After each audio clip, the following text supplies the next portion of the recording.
신앙생활 부제로 사활의 도 이런 제목으로 함께 저녁에 말씀을 나누겠습니다. 주일 말씀과 새벽 말씀 다 한 말씀입니다. 계속해서 연결되어지는 한 말씀입니다.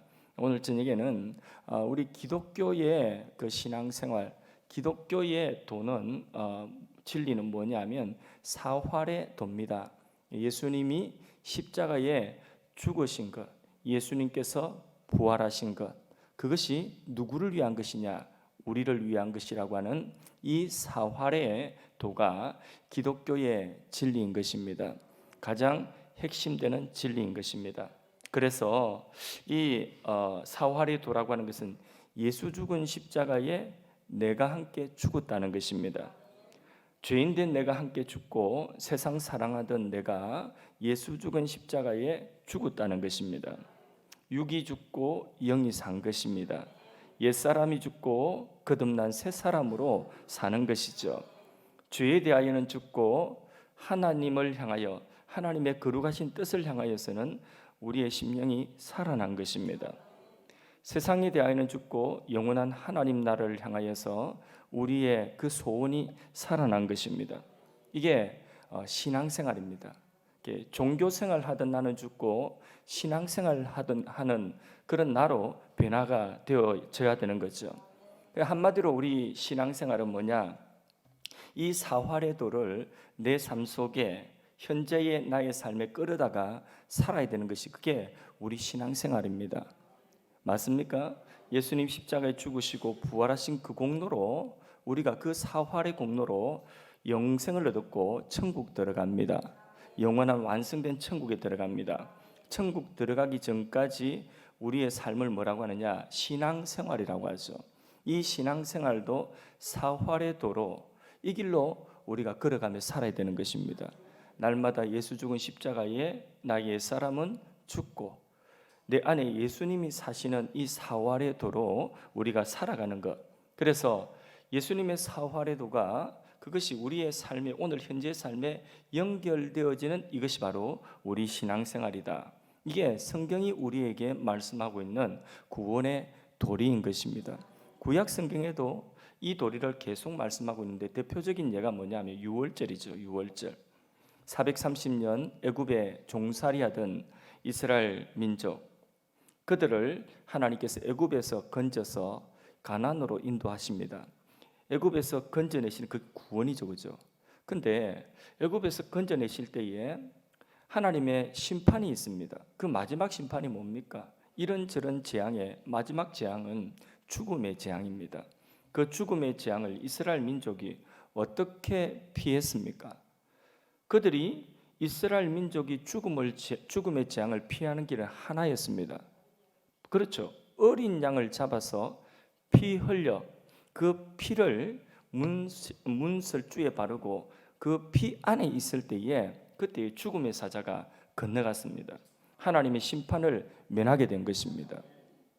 그 어린 양이 누구를 예표하는 거죠? 예수님 예표하는 거죠. 예, 양이 죽고 이스라엘이 사는 것입니다. 이스라엘의 장자가 죽어야 되는데 양이 대신 피 흘려 죽고 그 피 보고 죽음의 사자 심판이 건너간 것입니다. 심판을 면한 것입니다. 그리고 이스라엘은 살게 된 거죠. 예, 어린 양이 죽고 이스라엘이 살게 된 것, 그게 사활의 도라고 하는 것이죠. 그래서 이스라엘 백성들이 출애굽하여서 이제 구원의 길로 접어들었는데 이 구원의 길은 그때부터 사활의 생활을 해야 되는 거죠.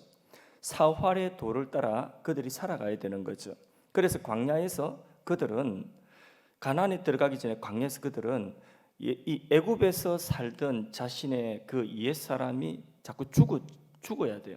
그게 죽고 그리고 이제는 거듭난 새 사람으로 가나안을 향하여 가는 하나님의 거듭난 사람으로 살아가는 그 과정이 뭐냐? 광야의 여정이었던 거죠.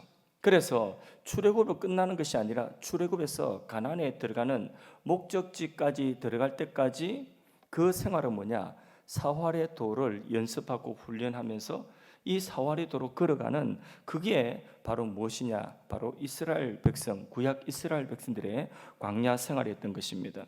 근데 이게 잘 안 됐어요. 애굽에서 몸은 나왔는데 마음은 어디 있죠? 여전히 애굽에 있는 거죠. 애굽에 있을 때가 자꾸 좋았다고 그리워하고, 애굽에서 뭐도 먹고, 애굽에서 뭐가 즐거웠고, 별로 그런 것도 아닌데 계속해서 그들의 마음이 힘들 때마다 어디로 돌아갔냐? 다시 애굽으로 돌아갔죠. 하나님께서는 다시 너희들은 돌아갈 수 없다 하고 돌이킬 수 없는, 돌아갈 수 없는 강을 건너게 하셨죠. 그 강이 뭐죠? 홍해죠. 홍해. 다시 돌아갈 수 없는 강을 건너게 하셨는데 그게 홍해입니다. 그래서 홍해가 쫙 갈라지고 그 바다 속으로 난 이 신비로운 길을 이게 걸어가서 이스라엘 백성들이 홍해를 다 건너고 나니까 그 뒤에 애국 군대가 막 쫓아왔죠. 붙잡으려고. 그런데 이스라엘 백성들이 다 홍해를 건너가고 나고, 그리고 애국 군대가 들어가니까 물이 다시 덮쳐가지고 애국 군대가 다 수장되었습니다. 그러면서 이제는 이 홍해가 기점이 되어서 다시 애굽으로 돌아갈 수 없다. 이제는 다시 애굽으로 돌아갈 수 없는 그런 존재가 되었다. 그게 그 종지부, 애굽으로 돌아갈 수 없다는 종지부를 찍은 하나님의 구원 사건이 바로 뭐냐면 홍해 사건인 것이죠. 그렇게 홍해를 건넌 것을 신약 성경에는 무엇에 비유하고 있죠? 그것을 무엇으로 해석하고 있죠? 그것을 세례로 해석을 하고 있어요. 고린도서에. 구약 백성들이 물 가운데서 세례를 받았다고 했잖아요. 세례가 뭡니까? 뜻이 죽었다는 거죠. 누가 죽은 거예요? 애굽에 속한 사람들, 애굽에 속하여 종살이하던 애굽 노예들이 죽었다는 것이죠. 그 애굽 노예는 다시 죽고, 이제 애굽에 대해서는 죽은 자라는 선언이에요. 애굽에 대해서는 죽었고, 그리고 이제 가나안을 향하여서 이제 그 가나안을 향하여 가는 하나님의 약속 바라보고 살아가는 백성이 되었다는 것입니다. 그게 바로 뭐냐면 이 홍해 사건이에요. 홍해 사건은 세례 사건이에요. 이스라엘 구약 이스라엘 민족의 세례받은 사건이라고 하는 것입니다. 그럼에도 불구하고 그들은 또 애굽에서 이제는 완전히 하나님이 법적으로 결별을 시켜놨는데 이제 다시 돌아갈 수 없는 존재가 됐다는데, 그럼에도 불구하고 또 길이 불평이고 뭐가 불신이고 계속해서 원망하며 허송세월을 다 보냈습니다. 다시 애굽을 바라보고 애굽의 그 마음이 완전히 애굽으로 향하지, 완전히 가나안으로 향하지 못하고 계속 애굽에 대한 미련을 버리지 못하는 그들은 광야에서 그러는 동안에 다 허송세월을 보냈습니다. 그들은 사활의 생활이 안 됐다는 거죠. 홍해의 그 의미, 세례의 그 의미, 죽고 다시 살아났다, 이게 안 됐다는 거죠. 이 사활의 도를 따라 살지 못했다는 것입니다. 그러니까 광야에서 뺑뺑이만 돌다가 종교생활만 하다가 그러다가는 가나안에 들어가서 그 약속을 누리지를 못한 것입니다. 이것이 우리에게 고린도서에는 뭐라고 하고 있죠? 우리에게 거울이 되어서 우리를 비추어 준다는 것입니다. 우리가 이것을 거울 삼아서 우리의 삶을 돌아봐야 되는 것입니다. 이 구약 성경은 신약의 그림자입니다. 실체는 뭐냐? 이 구약의 사건의 실체는 예수 그리스도가 실체죠. 구약을 완성하러 예수님이 오신 것이죠. 예수님은 이 세상에 오신 목적이 분명합니다. 뭡니까? 세상에 자기 백성들을 구원하시기 위하여서 살기 위하여 오셨어요? 죽기 위하여 오셨어요? 죽기 위하여 오셨죠. 예수님께서는 이 세상에 자기 백성들을 구원하시기 위하여 죽기 위하여 오셨습니다. 그리고 죽고 다시 부활하셔서 이제는 예수와 함께 죽은 자들, 예수와 함께 사는 그 자들을 영원한 하나님 백성, 하나님의 친백성 삼으시기 위하여 이 땅에 오신 줄로 믿습니다. 그래서 이 세상에 예수님 오셔서 뭐 섬김 받고 그렇게 하려고 온 게 아니에요. 마가복음 10장 45절의 말씀에 예수께서는 성기리 하고 오히려 자기 몸을 뭘로 주기 위하여 대속물로 주시기 위하여 오셨다고 했어요. 대속물로 주시기 위하였다는 것은 우리를 대신한 이 십자가에 죽으시기 위한 제물되기 위하여 오셨다는 것입니다. 그래서 예수님의 그 일생의 그 목적은 어디로 가는 길이었냐면 십자가 지로 가시는 길이었어요. 그리고 예수님은 오신 그 목적대로 십자가에 죽으시고 그리고 부활을 통하여서 예수님께서는 이 사활의 대속을 다 이루셨습니다. 그리고 오늘 우리들에게 이제는 이것을 믿는 우리들에게 그 사활의 대속의 길을 걸어가라고 초청하고 계신 것입니다. 에베소서의 말씀에 하나님은 창세전에 우리를 택하셨다고 했죠. 근데 어떻게 택하셨다고 했어요? 그 조건이 있어요. 어떻게 택하셨다고 했어요? 그리스도 안에서 우리를 택하셨다고 했어요. 에베소 1장에 나옵니다. 그리스도 안에서 우리를 택하셨다. 창세전 이 세상이 있기 전에 하나님의 영원하신 존재와 하나님의 영원하신 그 목적 속에, 하나님의 그 계획 속에 누가 있었냐? 우리가 있다는, 우리를 택하셨다는 거죠. 그런데 그냥 택하신 것이 아니라 그리스도가 빠지면 안 돼요. 어린 양 대신 그리스도가 빠지면 안 돼요. 다시 말해서 십자가의 사활의 대속을 이루시고 우리를 구원하신 그리스도 안에서 우리를 택하셨다는 것입니다.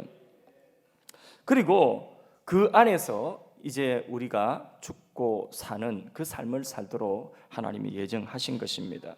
예수님은 이 사활의 은혜를 우리에게 이 창세전에 하나님 계획하신 이 계획을 이루기 위하여 이 땅에 오셔서 십자가에 죽으시고 부활하심으로 이 일을 다 이루시고 이제 믿는 우리를 그 길로 초청하셔서 사활의 대속을 믿음으로 구원받고 중생을 입고 그리고 천국 가는 그날까지 우리가 어떤 길을 걸어가야 되냐?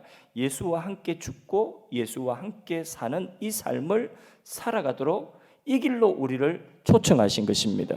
이 길을 우리가 걸어가는 것이 뭐라고요? 신앙생활이라는 거죠. 종교생활이 아니라고 하는 것입니다. 그런데 우리가 이 길을 걸어가면 누가 우리와 함께 죽고 살면 이게 예수와 함께 죽고 살면 예수님과 연합된 삶 아닙니까? 그럼 예수님 차지하면 우리가 뭐 부족한 것이 있을까요? 예수님을 차지하면 부족한 것이 없는 것이죠. 예수님 차지하면 다 차지한 것이죠. 예수 안에 모든 은혜가 있습니다. 영적인 은혜가 있고 우리가 육신을 입고 있으면 육신의 필요를 알고 육신의 보호와 인도와 안보하심이 예수님 안에 다 있는 줄로 믿습니다. 그러니까 시편 기자 다윗 같은 분은 이 사실을 깨닫고 여호와는 나의 목자시니 내가 부족함이 없다. 사도 바울은 내가 궁핍에 처하여도 내가 또 부유함에 처하여도 자족하는 일체의 비결을 배웠다. 어떤 상황이 있든지 부족함이 없이 자족하는, 감사하고 내 안에 있는 근원적인 감사와 기쁨을 잃지 아니하는 그 비결을 깨달았다는 거죠. 누구 안에서? 그리스도 안에서. 다시 말해서 예수님의 십자가의 죽음 안에서, 예수님의 부활 안에서 이것을 깨달았다는 것입니다. 할렐루야. 예수님께서는 3년 동안 제자들과 함께 하시며 공생의 기간 동안 예수님께서 제자들에게 가르치신 핵심된 내용이 뭡니까? 착하게 살아랍니까? 종교생활 잘해라는 것입니까? 그럼 뭡니까? 예수님께서 가르치신 핵심은 이거예요. 내가 십자가에 죽을 것이다. 그리고 내가 성경대로 다시 살아날 것이다. 너희도 이 길을 따라가야 된다. 이게 제자 훈련이에요. 이 길을 예수님은 3년 동안 가르치셨어요.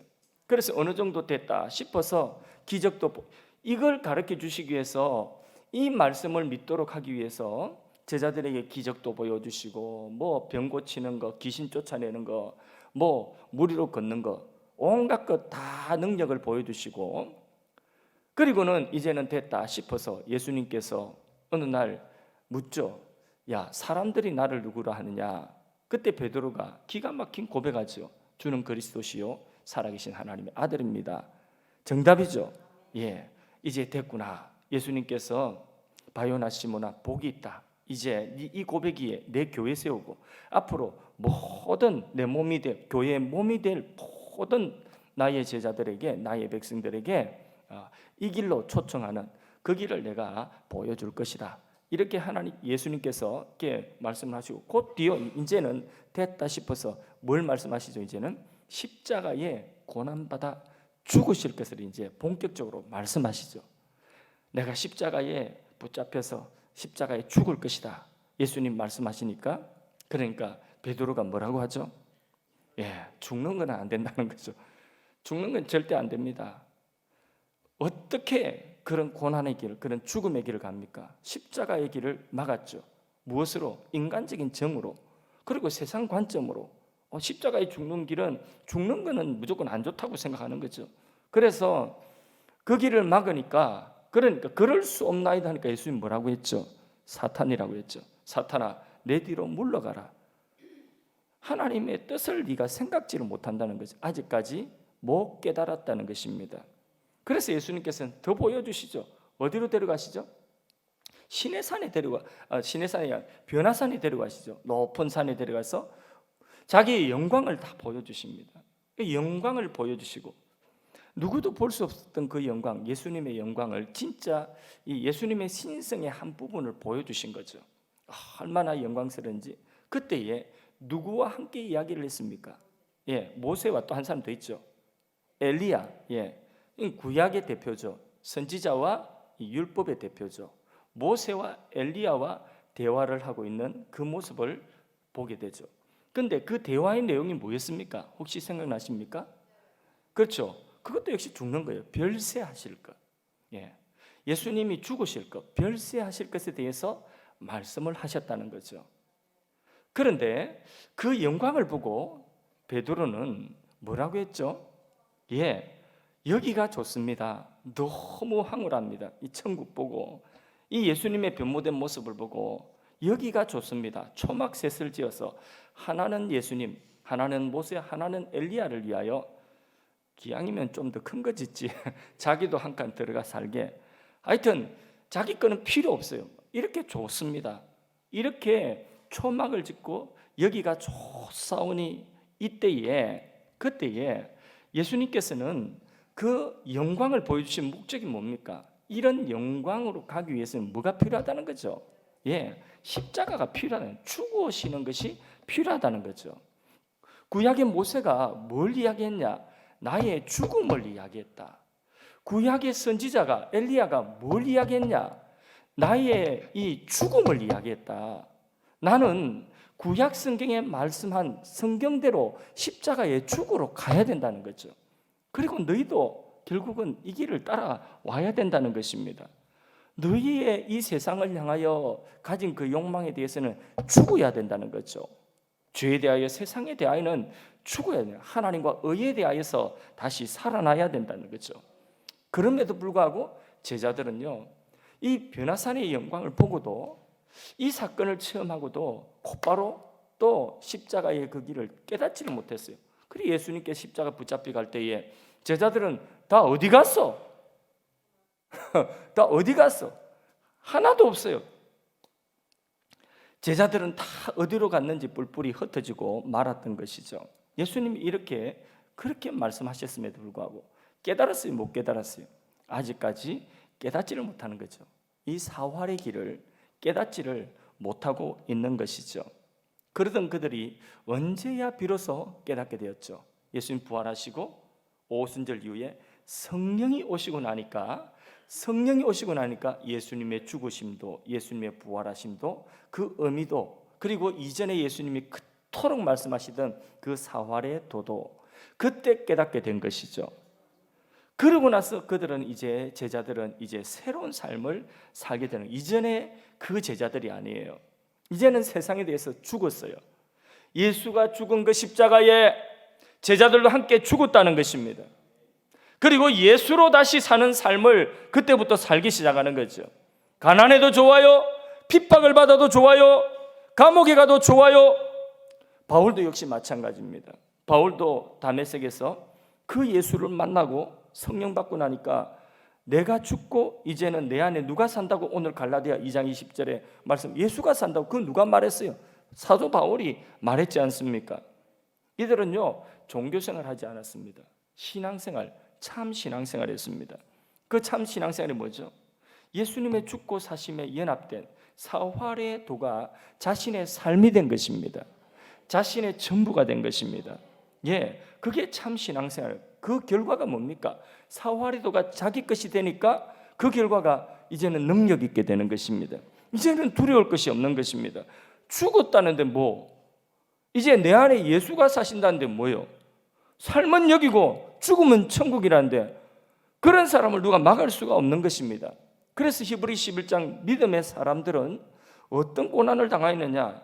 다 믿음으로 이들은 나라들을 이기기도 하고요, 이 세상 제국을 이기기도 하고, 사자의 입을 막기도 하고, 그리고 불에서 끈진 박 불의 세력을 이기기도 하고, 또 어떤 이들은 자신의 생명을 구차하게 구걸하지 아니하고 오히려 영광스러운 부활을 위하여서 악행을 받되 돌로 맞아도 톱으로 캠을 받아도 짐승의 가죽을 뒤집어 쓰고 그렇게 죽어가도 그래도 구차히 그들은 그 형벌을, 그 악행을 면하려고 하지 않고 그것을 그대로 받았다는 거예요. 그러면서 히브리서 말씀에 뭐라고 말씀하고, 이런 사람은 세상이 감당치 못할 사람들이요. 믿음 생활, 신앙 생활 뭡니까? 바로 뭐냐? 예수와 함께 죽고 사는 이 삶이에요. 이런 사람은 세상이 감당치 못한다니까요. 오늘 우리가 현재를 살지만은, 그러나 오늘 현재를 살면서 예수의 죽으심이 나의 죽으심이 되고 예수의 부활하심이 나의 이 영원한 생명이 되어야 되는 줄로 믿습니다. 사도행전 2장에 나오는 주일날 말씀드렸던 초대 예루살렘의 초대교회 성도들도 역시 마찬가지요.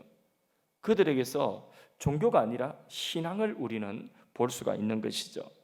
다 함께 모이기를 힘쓰고요, 서로 물건을 통용하고 사도들의 가르침을 받으면서 모이면 기도하고, 그리고 모이면 사도들의 가르침을 받고 나가서 전하고, 또 자기 물건을 자기 것이다 하고 주장하지 아니하고 필요를 따라 각 사람에게 나누어 주고 궁핍한 자들이 그 체험을 받고, 이게 천국 생활이라는 거죠. 저마다 욕심과 이기적인 그런 마음과 지가 가장 똑똑하다고 여긴다고 한다면 이건 불가능한 일 아니겠습니까? 그런데 그런 사람이 하나도 없더라는 것이죠. 이런 교회 공동체를 보고 교회 밖의 사람들이 부러워하면서, 야, 저 사람들 참 천국 생활하네, 그러면서 나도 믿겠다는 구원받는 사람들의 숫자가 점점 기하급수적으로 불어나더라는 거죠. 이게 초대교회 성도들의 모습이었습니다. 이게 자기들의 원래 모습이 아니에요. 이거는 예수로 죽고 예수로 사는 사람들의 모습이었던 것입니다. 다시 말해서 사활의 도를 따라 살았다는 것이죠. 이런 공동체를 만드시는 것이 예수님의 꿈이에요. 예수님의 소원이에요. 그리고 예수님은 그 일을 다 이루시고야 말기 위하여서 이 땅에 성령을 보내셔서 그 일을 지금도 이루고 계신 줄로 믿습니다. 목회자의 최대의 사명은 무엇이냐? 이런 공동체 만드는 것입니다. 예수와 함께 죽고 예수와 함께 사는 이런 공동체, 이런 성도들을 세우는 것이 바로 뭐냐? 목회자의 사명인 줄로 믿습니다. 그러기 위해서 목회자가, 사역자가 죽어야 돼요. 먼저 예수 죽은 십자가에 목사가 함께 죽고 사역자들이 함께 죽어야 돼요. 리더들이 함께 죽어야 돼요. 예수 죽은 십자가에 내가 죽어야지, 그래야지 이런 공동체가 세워지고 이런 성도들이 세워진다는 것입니다. 그래서 목사들 세계, 목회자들 세계에 정설처럼 받아들이지는 그런 성경 같은 격언이 있습니다. 뭐냐? 목사가 죽어야 교회가 산다, 그런 말이 있습니다. 전적으로 동의합니다. 이게 목회의 원리예요. 목사가 먼저 죽고 목사 죽은 그 자리에 성도들이 함께 그 길을 따라오고, 그리고 그 자리에 예수께서 사시고 일하시는 그런 공동체가 된다는 것이죠. 사활의 이 역사가 일어나는 곳에는 사람 살리는 생명의 역사가 일어나는 줄로 믿습니다. 예전에 이중표 목사님이라고 하는 분이 계셨어요. 지금 천국 가셨지만은 이분이 굉장히 목회를 하면서 힘들게 하는 교인이 있어가지고 너무 하여튼 사사건건 힘들게 하는 그런 교인, 도무지 변화가 안 되고 도무지 변할 기미도 보이지 않고, 그렇다고 치리할 수도 없고, 그 때문에 사람들이 시험 들고 교회가 어지럽고 많이 나가고, 그래서 눈물로 기도할 때 주님 이 사람 고쳐주시고 주님 이 사람 고쳐달라고 엄청나게 기도를 많이 했답니다. 안 그렇겠습니까? 기도 엄청나게 많아요. 그리고 하나님 자기 발로 나가게 해주십시오. 막 그렇게도 기도하고 이랬는데 변화되게 해달라고, 이 사람 변화되게 해달라고 그렇게 기도했는데 주님께서 기도하는데 어느 날 주님의 그 이 내적인 음성이 들려오는 거예요. 그 감동이 뭐냐? 나도 그를 고치지 못하여서 내가 죽었다. 이 감동이 오는 거예요. 나도 그를 못 고친다는 것입니다. 여러분 사람을 변화시키고 사람을 고칠 능력이 있습니까? 없어요. 여러분 자녀들은 여러분 말 잘 듣습니까? 마음대로 됩니까? 안 돼요. 그래서 이 사람 변화시켜 달라고 하는데 이 목회 현장에 사람 변화되게 고칠 능력이 없다. 예수님도 고칠 능력이 없어서 예수님 죽으셨다는 것입니다. 그 사람 고치는 것보다 네가 죽는 것이 더 심느니라, 이런 마음을 주시더라는 거죠. 그때부터 그분이 뭘 주장했느냐 하면 깨닫고 별세 목회라는 것을 주장했어요. 별세 목회. 내가 죽는 목회. 그래서 별세 목회 유명합니다. 지금은 뭐 그분이 천국 가신 지 꽤 오래되셔가지고 여러분 잘 모르시겠지만은 전 청년 때부터 뭐 그분 테이프도 듣고 책도 보고 이랬어요. 아는데 근데 별세 목회 유명합니다. 그분 그때부터 자기 목회 현장에서 자기가 죽는 훈련을 늘 했다는 거죠.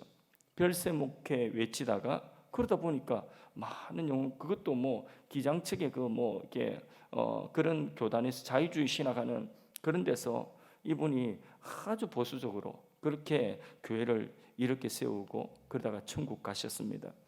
교회에서 목사의 죽음은 최대의 사건이고 목사가 예수로 사는 삶은 최대의 사건이다, 그런 말씀하셨어요. 제가 그 표현을 밑줄 긋고 보고 또 보고 이랬습니다. 예. 그리고 그 말에 전적으로 공감을 합니다. 그리고 흉내라도 내려고 그렇게 노력을 합니다. 교회는 사활의 공동체예요. 목사부터 또 리더들 한 사람 한 사람, 내가 죽는 그 자리에 예수님이 사시고 그리고 생명의 역사가 일어나는 줄로 믿습니다. 예수로 죽고 예수로 사는 공동체가 돼야 되는 것입니다. 내가 안 죽고 내가 펄떡펄떡 살아 있으니까, 그러니까 그 공동체 안에서 생명의 역사가 일어나지를 않고 있는 것입니다. 은사를 받아서 귀신을 쫓아내고 병을 고치고 능력을 베푼다고 해도 그가 이 사활, 예수님의 십자가에 내가 죽은 십자가를 자기가 죽고 그리고 예수가 그 안에 사는 이 사활의 도를 따르지 않는다고 한다면 성경은 그는 불법을 행하는 자라고 단호하게 말씀하고 있습니다. 예수님과 상관없는 사람이에요. 예수의 죽으심에 내가 죽은 죽으심이요, 그리고 예수의 부활하심에 오늘 내가 예수께서 내 안에 사시는 이게 연결이, 사활이 연결이 되지 않으면 예수님과 상관없는 거예요. 우리가 교회 다니도 봉사해도 그것은 종교 생활에 불과한 것입니다. 예수님의 사활에 연결되어질 때에 이게 참 신앙이 되는 것입니다. 그래서요, 장차 심판주로 오실 예수님께서 어떤 자를 찾고 어떤 자를 보시느냐, 예수님의 이 사활에 연결되어져서 예수 죽은 십자가에 내가 죽어야 될 때는 확실하게 죽는 그 사람, 그리고 그 안에 예수께서 사시고 역사하시는 그 사람을 찾고 계시고 그 사람을 인정해 주시고 그 행위를 인정해 주시는 줄로 믿습니다. 설교 준비를 하면서 십자가의 의미를 기록하다가 이런 내용들을 기억하다가 갑자기 울컥하는 것입니다. 내 너를 위하여 몸버려 피 흘렸지만 너 날 위하여 무엇 하려느냐, 너 날 위하여 무엇을 버렸느냐, 이 찬송가 가사 있지 않습니까? 이 찬송가 가사가 생각나면서 마음속으로 되뇌어 볼 때에 울컥 눈물이 나는 것입니다. 주님의 십자가에 연결되는 거예요. 설교 준비하면서 주님 십자가에 연결되는 거죠. 이런 체험들을 하면서 턱없이 부족하지만 적어도 내 수준에서는, 적어도 저의 수준 정도에서 누가 알아주지 아니하여도 뭐 바울 정도 수준도 안 되고 그냥 저 수준이에요. 저 수준, 미약한 저의 수준에서 누가 알아주지 않아도 별 문제가 되지 않고, 그리고 세상 것에 연만하면 자유할 수 있는 그런 게 저의 수준에서 요 정도 그렇게 할 수가 있는 것입니다. 바울이 고백한 대로 무명한 자 같지만은 유명한 자 같이 그렇게 아무것도 없는 자이지만 모든 것을 가진 사람 같이 이렇게 그 마음을 가지고 목회하고 살아갈 수가 있는 것입니다. 여러분, 우리 모두가 예수 죽은 십자가에 내가 오늘 죽어야 돼요. 교회 문제가 뭐가 문제입니까? 식당에서 왜 문제가 생기고, 여전도에서 왜 문제가 생기고, 그리고 무슨 일을 하면서 왜 문제가 거기서 생기고, 말거리가 왜 나옵니까? 왜 일이 안 되고 사람 말만 무성합니까? 그 이유가 무엇이겠습니까? 여러분 지금까지 신앙생활하면서 이 교회 다니시면서 뭐 많이 겪어봤지 않습니까? 그 문제는 뭡니까? 누군가 죽어야 되는 사람이 안 죽고 펄떡펄떡 살아있으니까 그런 일이 일어나는 거죠. 누군가가 죽어야 돼요. 근데 아무도 안 죽으려고 해요. 죽는 사람이 없어. 예수님 십자가에 죽으셨는데 거기에 연합되어서 죽는 사람이 없어. 그러니까 생기는 문제예요. 예수가 자기가 죽어야지 예수님이 사시는데, 육이 죽어야지 영이 역사하고 생명의 역사가 일어나는데 아무도 죽는 사람이 없어. 전부 지 잘났다고 자기 말하고 있으니까, 자기 말 들어달라고 하고 있으니까, 그러니까 이런 역사가 일어나지를 않는 것입니다. 교회는 사활의 공동체입니다. 예수님 십자가에 죽어야 되는 자리에 우리가 죽어야 되는 그 순간에 확실하게 죽어야 돼요. 반쯤 죽은 게 제일 문제라. 아예 모르는 거 그거는 괜찮아. 아예 그거는 세상을 향하여서 그 사람은 그런가 보다 이런데, 절반쯤 죽어가지고 한 3분의 1쯤 죽어가지고 3분의 2는 살아가지고 펄떡거리면, 그럼 이거는 진짜도 아니고 가짜도 아니고 이건 너무 힘든 거예요. 웃으면서 하는 이야기지만은 이게 우리의 현실입니다. 우리의 삶에 내가 죽어야 되는 자리에서는 확실하게 죽어야 됩니다. 확실하게 부인되고, 내가 부인되고 내가 죽는 그 자리에 누가 사시죠? 예수님이 사시는 거예요. 갈라디아 2장 20절의 말씀이 오늘 그 사건에서, 오늘 내 문제 속에서 바로 이 갈라디아 2장 20절 말씀이 성취되는 것입니다. 그곳에 하나님의 구원 역사, 생명 역사가 일어나는 줄로 믿습니다. 여러분, 우리 교인들이 행복하게 신앙생활 하기를 원합니다. 억지로 무슨 일을 하고 무슨 봉사하면서 하나 맡아가 하면서 억지로 하고, 하는 것도 아니고 안 하는 것도 아니고 하다가 말았다가 그러면서 하면서 억지로 하고는 뒷담, 막 사람들 만나 뒷담하면서 막 불평하고 힘들다고 하고, 왜 합니까? 그거 안 하는 게 나아요. 그렇게 할 바에는 하지 마십시오. 그렇게 봉사하고 그렇게 막 말 많게 말하면서 불평하면서 하는 것은 주님도 원치 않고 저도 원치 않고 아무도 원치 않습니다. 그럼 밥은 누가 하나고요? 밥 안 먹으면 되지 뭐. 집에 가서 먹으면 되지. 안 그렇습니까? 코로나 때 밥 안 하니까 너무 편하더만. 밥을 안 하면 되지. 밥 안 먹으면 될 거 아닙니까? 그죠? 싸워가면서 밥 먹을 이유가 뭐 있습니까? 싸울 때야 안 먹고 안 싸우는 게 낫죠. 안 그렇습니까? 일도 마찬가지. 일도 싸워가면서 일을 할 필요는 뭐 있습니까? 행복하게 즐겁게 일을 해야지. 싸워가면서 불평하면서 못하겠다고 하면서 이러면서 일을 하면 보는 사람도 부담스럽습니다. 그래서 제발 좀 그만 좀 하세요. 일을 좀 줄여서 하세요. 막 이렇게 제가 가서 막 말리고 일을 좀 줄여서 하세요. 그만하세요. 건강해지지 마세요. 이렇게 해야 돼요. 그거는 뭐냐? 본인이 하기를 원해서 즐거움으로 기쁨으로 하는 사람들, 이런 분들은요, 그게 억지가 되지 않으니까 하는 일이 피곤하지 않습니다. 하는 일이 즐겁게 행복합니다. 그렇게 해야 되죠. 그게 천국의 생활이죠. 막 천국에서 인상 쓰면서 섬기고 뭐 이렇게 하는 거 없죠, 그죠? 예, 우리 교회가 무엇을 하든지 봉사 안 하셔도 돼요. 근데 하려고 하면 이게 예수님의 사활에 연결되어서 예수 죽은 십자가에 나의 이 혈긴 죽고, 그리고 예수님이 내 안에 사시는 그 기쁨으로 할 수 있기를 바랍니다.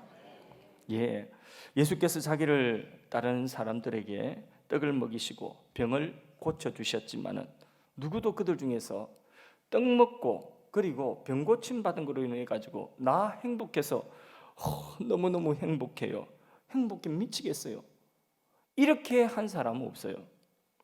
예, 병 고침 받은 사람도 병 고침 받은 것으로 그 순간 기쁘고, 병 고침 받은 사람도 죽기까지 따른 사람이 드물었어요. 성경에 그런 사람 별로 없습니다.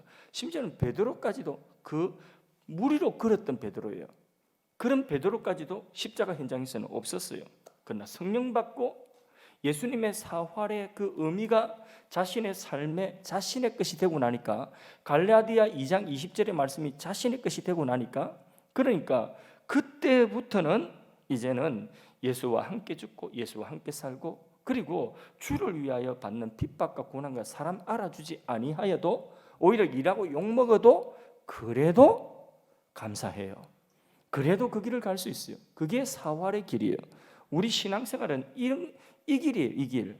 예수님의 죽으심에 내가 죽고 내 안에 예수님이 사셔서 하는 이 길이 돼야 되는 것입니다. 오늘 우리 교인들에게 물어보면, 성도님들에게 소원이 뭡니까 물어보면, 당장에 지금 소원들을 말하면 메뉴는 여러 가지인데, 그런데 대체로 어디에 속한 것이냐 할 때에, 대체로 구약으로 말하면 애굽에 있는 것이요, 애굽의 부추와 애굽의 고기와 애굽의 가마 곁에 있을 때에 이런 것들이에요. 예. 그런데 젖과 꿀, 가나안의 젖과 꿀을 원합니다. 이런 이제 것보다는 이 세상에 있는 어떤 것들을 체험받기 위한 그런 가장 초보적이고 가장 이 그 원초적인 그것을 구하는 경우가 많습니다. 영은 구원받았지만은 여전히 심신, 우리의 몸과 마음이 세상에 가 있는 경우가 너무 많습니다. 입으로는 예수님을 말하지만은 여전히 마음은 육신의 정욕, 안목의 정욕, 이생의 자랑을 찾고 있는 것입니다. 세상에 대하여 죽지 않으면 경제적으로 아무리 부유해도 만족 없습니다. 행복 없습니다. 초대교회의 영성, 사도행전, 우리 지난주에도 사도행전 말씀을 읽었는데, 사도행전 초대교회의 영성이 뭡니까?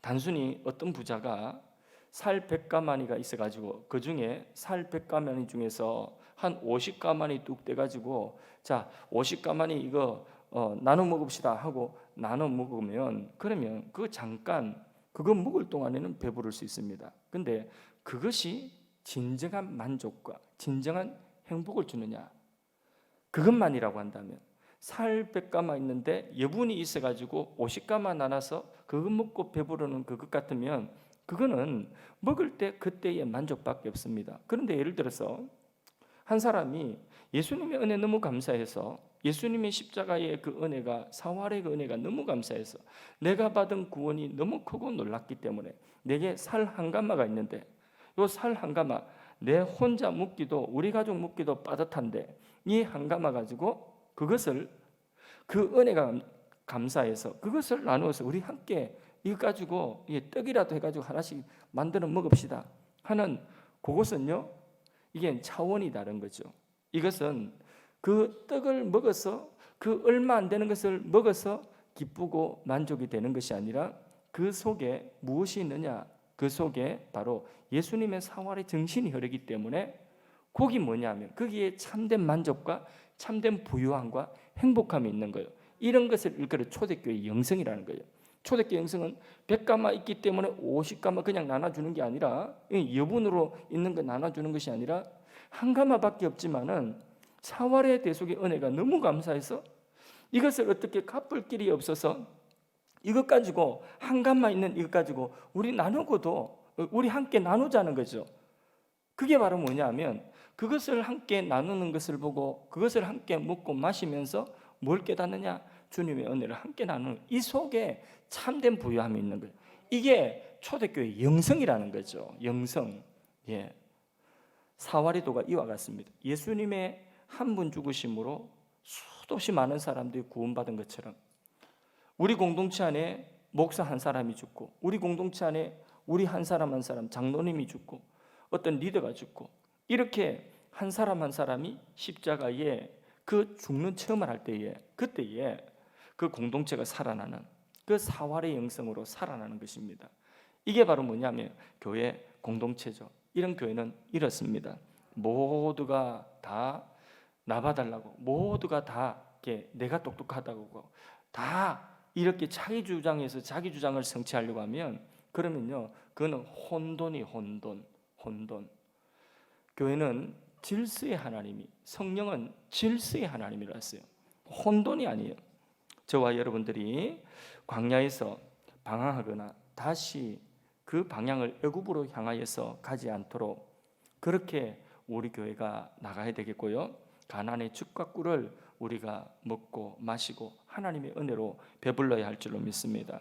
그러려고 하면 교회 일도, 개인의 그 모든 일들도, 또 교회의 직분도 이처럼 사활에도, 바로 사활의 영성을 할 때에, 그때에 우리 공동체는 그런 공동체가 될 줄로 믿습니다. 말씀을 맺습니다. 애굽으로 돌아가지 맙시다.